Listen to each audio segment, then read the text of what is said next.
Hello there carpologists, I'm Dan and today we're taking a look at the Mark II Airflo Bivvy from TFG. Well, I'll start out by saying that I was a little bit sceptical when I first found out that I had an inflatable bivvy to review. My initial thoughts were that it was going to be a right pain to set up. It was probably going to be larger, heavier, bulkier and just be a general pain. However, that is not the case at all. When it's packed away, before you get it out of the case, it's no bigger, no heavier than a standard bivvy. You just roll it out on the ground, connect the pump and pump away. It's up in under 2 minutes. So to set it up, take it out the carry bag, roll it out, make sure you've got the pegs and the poles and the pump out the way. First thing to do is peg it in place. So position it, in an angle that suits you, that you can see the rod, see the lake and so on, out the wind. Peg it down in place, do the two ends first, the far left and right, and then I'll do the 4 corners after that. Then it's just a case of locating the pump into the inflation tubes on the end. There's 2 main ribs which you inflate with air. So start with the one closest to the door, the front of the bivvy. Unscrew the cap, place the pump in, pump that one up till it's solid. You'll notice that the tubes go rock hard when they're completely full of air and you'll struggle to push the pump down anymore. So just pop the cap out, screw the securing cap on top, and that one's done. Move on to the rear rib, inflate that exactly the same as you did the first one. Make sure it's rock solid with air. That will then have lifted the top of the bivvy up and it will be starting to take shape. Then it's just a case of putting together the pole, which makes the peak. So that's just a few sections, just ship that together, thread it through the material loops, and it pops onto a little plug on either side of the bivvy there. That creates the peak. And there's also a short tension bar which goes underneath the peak there. It's about 1 foot long and it's adjustable. So just clip that on the bivvy, clip it onto the peak, pull it nice and tight and clamp it down. And that's it, that's the bivvy then set up. It's really, really solid. That's one of the main things that I was most surprised on, is just how sturdy it could be. Bearing in mind there are no aluminium poles creating the main bivvy itself. The only solid bar on the whole thing is just in the front of the peak to give you a nice porch area. Moving on to some of the features of the bivvy. First thing I'd like to point out is just how big it is. This one here is the standard 1-man.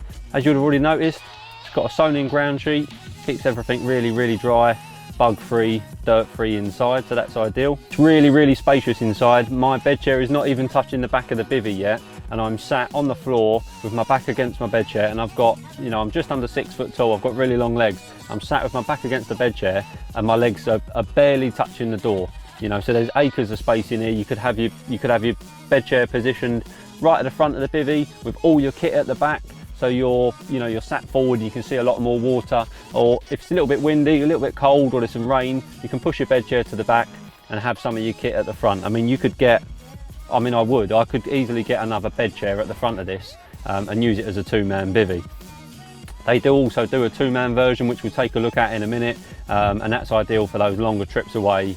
If you're doubling up in big swims on Rainbow or somewhere like that, because you can get both bed chairs lengthways, giving you like a corridor of space down the middle plus extra space on the outsides of the bed chairs for your kit. So that one really is a big bivvy. It's got 4 rod retaining straps on the front peak there, and it's got 2 extra rod retaining straps on the rear as well. The Mark II model also comes with an updated inflatable rib system compared to the Mark I, and it's also now got 2 Mozzie mesh vent windows on the rear as well, which will help with airflow during the summer. It's also got a really, really large front door. It's really wide, really tall. When you're sat right at the back, you can still see the majority of the lake out in front of you just because you've got such a wide point of view.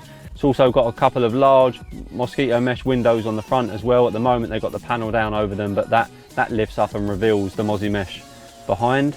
So this is the 1-man version of the Mark II Airflo Bivvy. Let's take a look at the 2-man.